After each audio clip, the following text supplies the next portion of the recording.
베드로와 요한은 성전 미문 앞에서 구걸하는 안증뱅이를 향하여서 예수의 이름으로 일어나 걸으라고 도전합니다. 40년간 한 번도 일어서 본 적이 없던 그는 베드로의 초청에 믿음으로 반응하여서 일어나고 걷기도 하고 뛰기도 하며 하나님을 찬양합니다. 그는 몸이 고쳐진 것을 넘어 예수님을 만난 것입니다. 성경은 이 광경을 모든 백성들이 보았고 심히 놀랍게 여겼다고 말을 합니다. 11절을 새번역 성경으로 보면 이렇게 나와 있습니다. 그 사람이 베드로와 요한 곁에 머물러 있는데 사람들이 모두 크게 놀라서 솔로몬 행각이라고 하는 곳으로 달려와서 그들에게로 모여들었다. 전혀 이성적이지도 합리적이지도 않은 일이 일어난 것입니다. 이 일에 대하여 사람들이 모여드는 것은 당연한 일이겠지요. 이에 대하여 베드로는 이렇게 말합니다.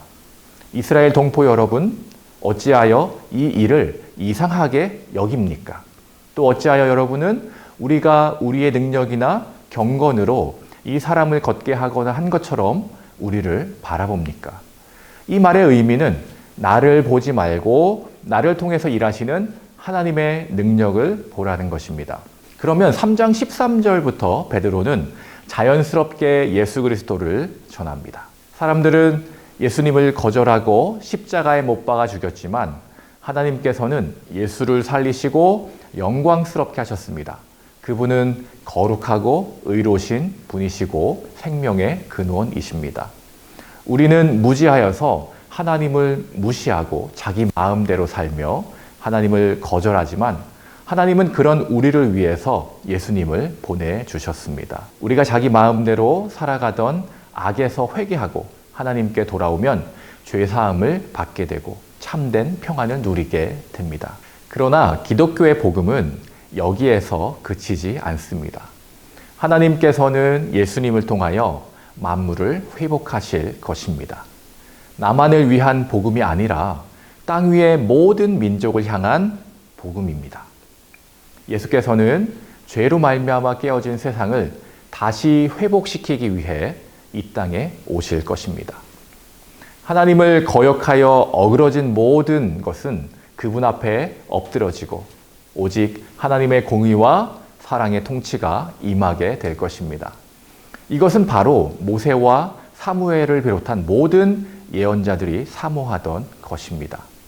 그리스도인들은 이 깨어진 세상 속에서 다시 오실 주님을 기다리며 참고 인내하고 그 길 위에서 주님이 주신 복을 누리며 그 복을 만민에게 흘려보내는 사람들입니다.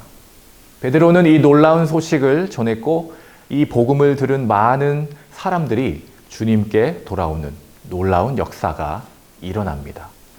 4장 4절에 보면 말씀을 들은 사람 중에 믿는 자의 수가 많으니 남자의 수가 약 5천이나 되었더라. 사도 베드로와 요한은 성령 충만했습니다. 이들의 행동은 담대했고 거침이 없었습니다.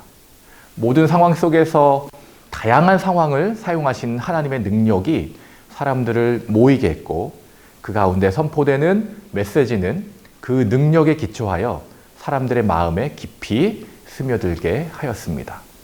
이날 말씀을 들은 사람 중에 믿는 자가 남자만 약 5천이었다면 복음의 속도가 얼마나 빠른지를 알 수 있습니다. 이러한 초대교회의 이상적인 모습은 지금을 살아가는 이 시대에도 충분히 일어날 수 있습니다. 이러한 역사는 지금을 살아가는 우리에게 비추는 거울과도 같습니다. 오늘의 말씀을 통해서 우리는 이러한 역사를 감당하시는 모두가 되기를 주님의 이름으로 축복합니다.